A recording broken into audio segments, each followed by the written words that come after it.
Good afternoon. Today, the people of Israel are under attack, orchestrated by a terrorist organization, Hamas.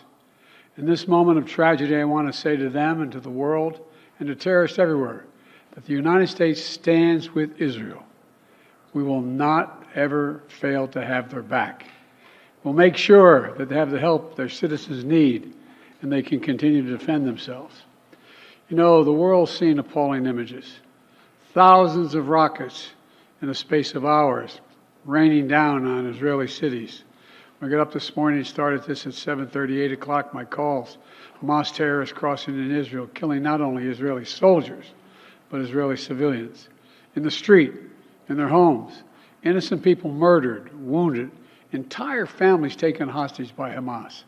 Just days after Israel marked the holiest of days in the Jewish calendar. It's unconscionable.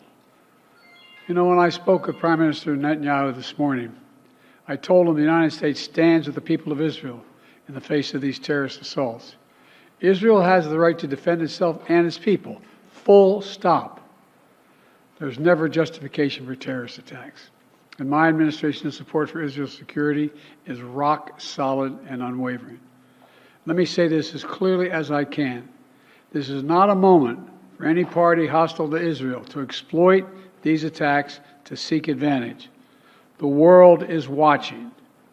I've also been in contact with the King of Jordan, spoken with members of Congress, directed my national security team to engage with their Israeli counterparts, military to military, intelligence to intelligence, diplomat to diplomat, to make sure Israel has what it needs. I've also directed my team to remain in constant contact with leaders throughout the region, including Egypt, Turkey, Qatar, Saudi Arabia, Jordan, Oman, the UAE, as well as our European partners and the Palestinian Authority. It's also a terrible tragedy on a human level. It's hurting innocent people. Seeing the lives that have been broken by this, the families torn apart, it's heartbreaking. And Jill and I are praying for those families who've been impacted by this violence. We grieve with those who've lost their loved ones, lost a piece of their soul. We have hope for swift recovery for many who have been wounded. But we're going to remain in close touch with Prime Minister. I personally am going to remain in close contact with Prime Minister Netanyahu as this situation continues to develop.